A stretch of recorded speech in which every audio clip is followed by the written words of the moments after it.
Perkenalkan, nama saya Magdalena Sibarani, NPM 1850315 dari kelas A angkatan 2018. Di sini saya akan menjawab pertanyaan nomor 5 beserta nomor 8. Pertanyaan nomor 5 adalah jelaskan faktor penting apa yang memungkinkan bahasa Melayu dinobatkan menjadi bahasa Indonesia. Faktor yang pertama, bahasa Melayu sudah merupakan lingua franca di Indonesia, bahasa perhubungan dan bahasa perdagangan. Telah kita ketahui bahwa bahasa Indonesia berasal dari bahasa Melayu, merupakan sebuah bahasa Austronesia yang telah dipakai sebagai lingua franca atau bahasa pergaulan sehari-hari di Nusantara, yang kemungkinan penggunaannya telah dipakai sejak abad awal penanggalan modern. Bahasa sehari-hari ini sering dinamai dengan istilah bahasa Melayu pasar. Mengapa disebut sebagai bahasa Melayu pasar? Karena bahasanya yang mudah dipahami, lentur, ekspresif, dengan kondisi toleransi kesalahan yang sangat besar, dan mudahnya menyerap istilah-istilah dari berbagai bahasa yang digunakan para penggunanya. Selain itu, bahasa Melayu pun mengenal adanya bahasa Melayu resmi atau yang sering disebut bahasa Melayu tinggi. Bahasa ini biasanya hanya digunakan oleh kalangan-kalangan tertentu seperti keluarga kerajaan. Bahasa Melayu ini lebih sulit karena penggunaannya sangat halus, penuh sindiran, dan tidak seekspresif bahasa Melayu pasar. Faktor yang kedua, sistem bahasa Melayu sederhana, mudah dipelajari karena dalam bahasa Melayu tak dikenal tingkatan bahasa seperti bahasa halus maupun bahasa kasar. Apabila kita bandingkan bahasa Melayu dengan bahasa Jawa, tidak hanya secara fonetis, morfologis, dan secara leksikal, bahasa Jawa memiliki ribuan morfem leksikal dan bahkan beberapa memiliki sifatnya yang gramatikal. Dan faktor yang ketiga, suku Jawa, suku Sunda, dan suku yang lainnya dengan sukarela menerima bahasa Melayu menjadi bahasa Indonesia sebagai bahasa nasional.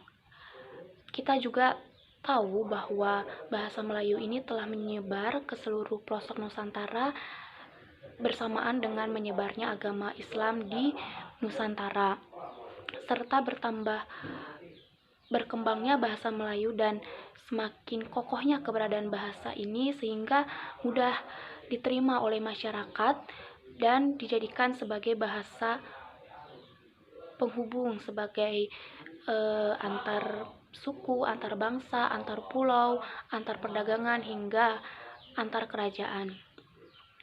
Karena semakin pesatnya perkembangan bahasa Melayu ini sehingga mendorong dan memberikan kesadaran dan menumbuhkan rasa persaudaraan dan persatuan bahasa Indonesia. Melihat itu semua, maka gerakan pemuda Indonesia yang tergabung di dalam sebuah organisasi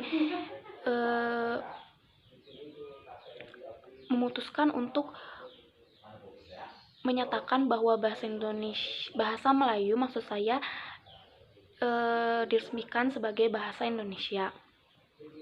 Dan faktor yang keempat, bahasa Melayu mempunyai kesanggupan untuk dipakai sebagai bahasa kebudayaan dalam arti yang luas.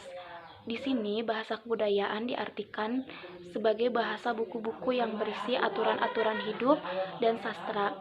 Pada zaman Kerajaan Sriwijaya, bahasa Melayu dipakai sebagai bahasa kebudayaan. Itu terlihat dari buku-buku pelajaran agama Buddha. Selain itu juga bahasa Melayu ini dipakai sebagai bahasa perdagangan baik di dalam maupun di luar Nusantara. Pertanyaan selanjutnya dari nomor 8 ialah sebutkan dan jelaskan 3 alasan yang membuat kita bangga memiliki bahasa Indonesia. Alasan yang pertama, bahasa Indonesia adalah bahasa yang sangat kaya.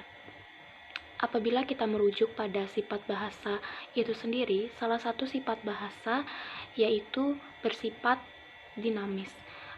Itu artinya bahasa akan mengalami perubahan sesuai atau mengikuti perkembangan zaman. Begitupun dengan bahasa Indonesia. Dalam kosakatanya, bahasa Indonesia banyak menyerap bahasa asing seperti bahasa Inggris, bahasa Arab, dan bahasa Belanda, dan tidak menutup kemungkinan bahasa daerah pun akan atau telah diserap oleh bahasa Indonesia sehingga dijadikan sebagai bahasa sehari-hari. Dan juga bahasa Indonesia merupakan jati diri bangsa atau dijadikan sebagai alat mempersatukan ribuan suku bangsa, mempersatukan penutur dari ratusan bahasa daerah, mempersatukan masyarakat dari ribuan pulau dari Sabang sampai Merauke. Dan juga alasan yang kedua, bahasa Indonesia juga dipelajari bangsa lain.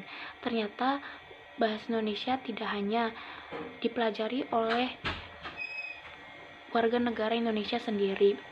Menurut Profesor Dr. Handayani, salah satu guru besar bahasa Indonesia dari Universitas 11 Maret di Surakarta, bahwa bahasa Indonesia telah dipelajari di lebih dari 45 negara di dunia.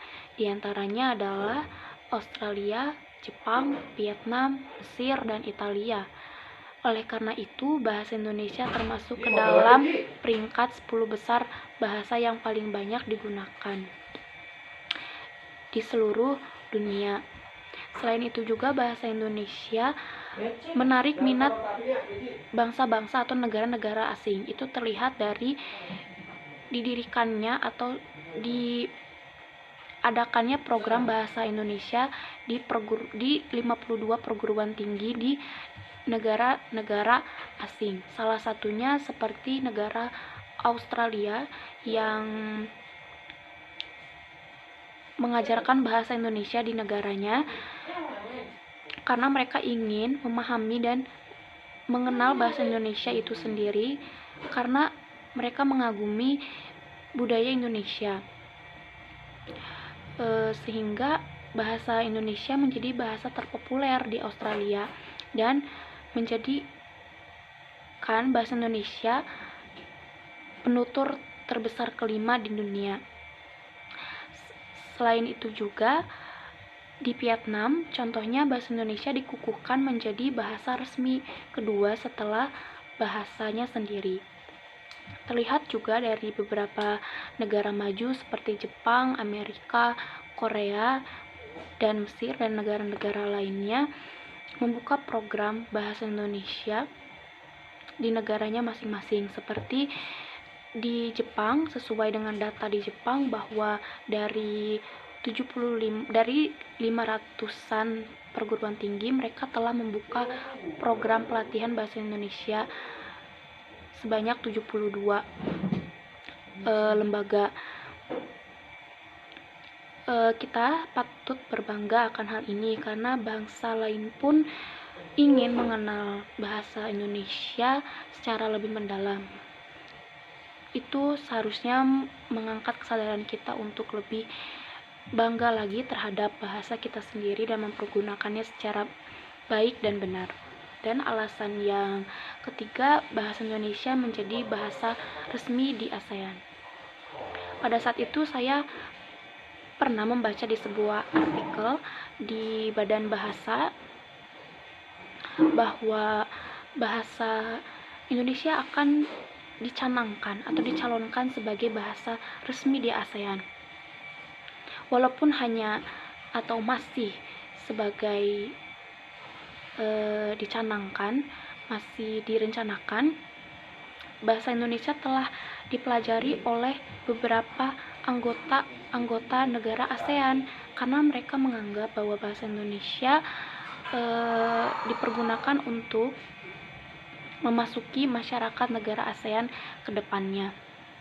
Maka dari itu, melihat hal ini, kita patut memelihara dan melestarikan bahasa Indonesia ini dengan baik sehingga tidak kalah dengan bahasa atau negara lain. Sekian presentasi dari saya. Mohon maaf bila ada kesalahan dalam penyampaian. Saya ucapkan terima kasih.